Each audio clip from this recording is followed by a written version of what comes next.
Well, it's been a while. If you've been here before, welcome back. I appreciate all of you around the globe. And if you're new, this is a fresh point of focus. Thank you for being here as well. I'm excited and I'm curious about where this change will take us. After 3 fun years, I took a break from the podcast for about 8 months. And I really don't have words to describe why, except that my personal guidance has been shifting over the past few years. Some things are changing. So I was guided to just be, to just listen to life, meaning people, my intuition, what's going on in the world and out of the world. Not talk about it, just listen.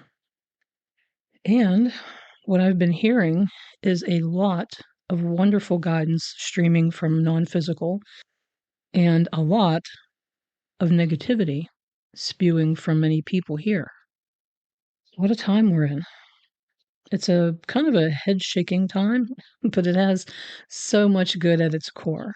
And that is where I think our attention needs to be for our good and for the greater good.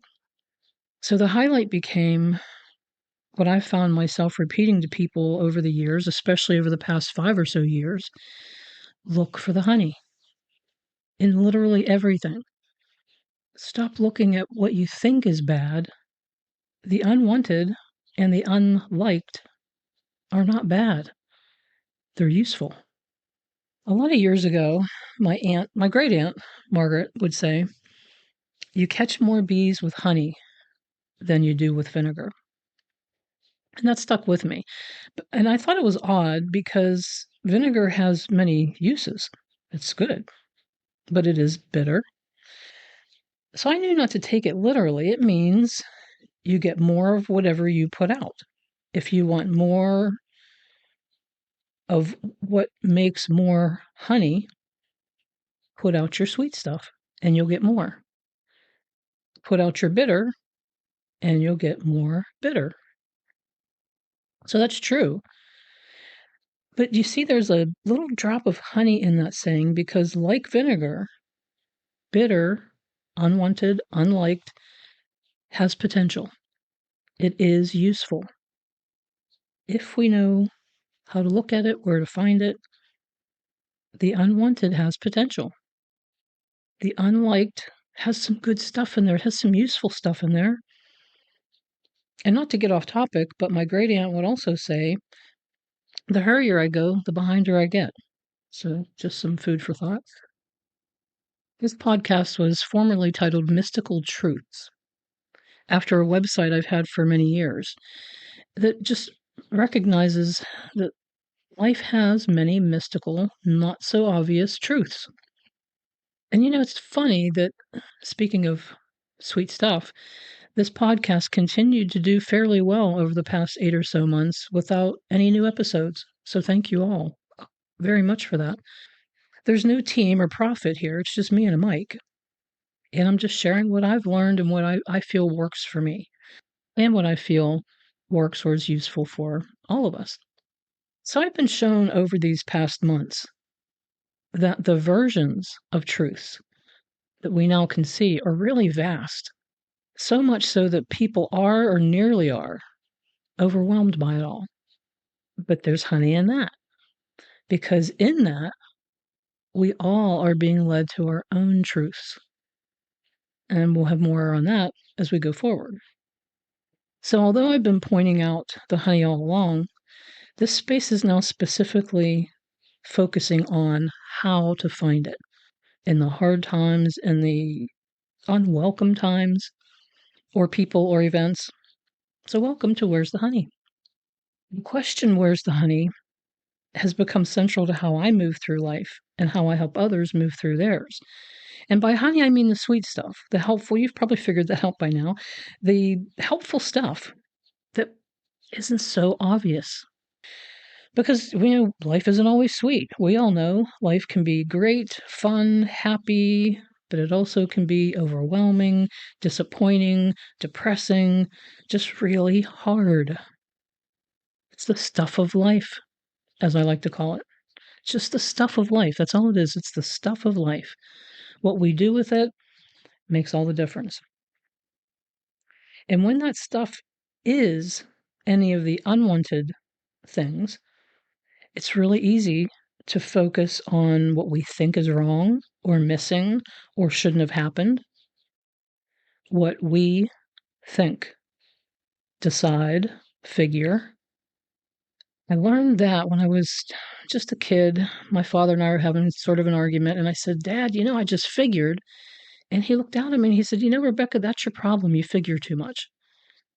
It literally felt like time stopped for a few seconds, as if life was saying to me, remember that. It's important. I don't even know if I replied back to him. I was just, it meant something. And he was right.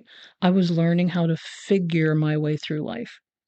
I don't even know if he realized it had that kind of an impact, because we all channel often when we don't even know we are. So we think that something isn't working out for us.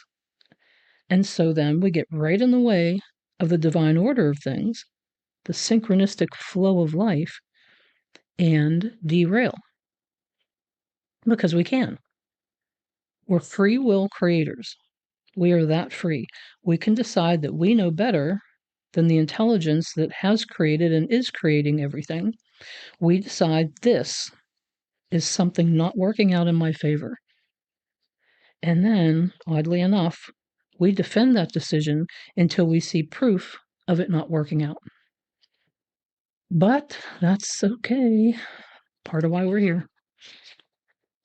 So, life has just taught me that there is something good in every single experience, something meaningful, valuable, something I call the honey.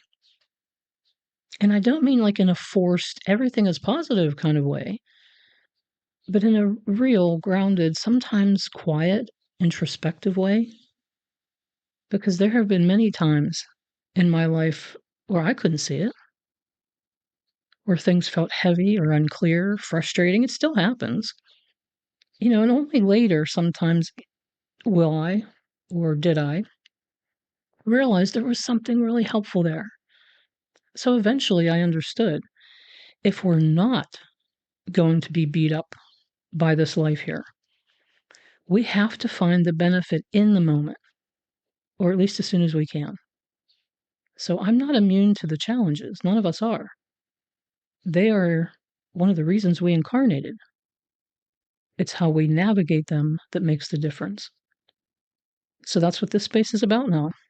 Each episode will explore real life experiences, feeling stuck, uncertainty, letting go of people or even past loved ones, your own self judgment, depression, stress, fear. There's a lot of that today. So we'll look at those, but then we'll quickly and gently shift the way we're looking at them. Because we're only going to look at the unwanted briefly, lightly, because the problem and its honey live in totally different places. So if you're looking at the problem, you can't really see the honey. You've got to shift a little. So I'll encourage you to stay in the vinegar only long enough to find some clarity so that you can head right in the direction of your honey. And we're not looking to fix everything. Nothing is actually broken. It's all data. So we're looking to see things differently, to see through the muck and mire. It's here. It's part of the intended variety of this physical life. And it's also a great teacher, by the way. So if you've been in a place where things don't feel the way you want them to, or if you've been asking yourself, why is this happening? Or why is this happening? I want to offer you a different question. Where's the honey in it? You can only see it if you make yourself available to it. And you don't have to find it all. You definitely don't have to force it. You don't want to force it. Just be as playfully curious as you can. Playfully curious. Sniff around it. Even a small shift, even a tiny drop, is enough to begin. I'm really glad you're here, and I'm excited to step into this journey with you because there is honey in absolutely everything. Even if you can't see it yet, we'll find it. Let's find as much of it as we can. Let's find yours. And by the way, this isn't just for you and me. This is for the world. Because just like looking for your honey helps you, looking for the broader honey helps the entire world. And this interesting shift that we're all experiencing across the globe. So you can still find me at mysticaltruths.com for the deepest work that I do, and at honeyindeverything.com for insights and honey finding sessions. So much love to you, and don't worry, you and this world are doing just fine with potential for finer.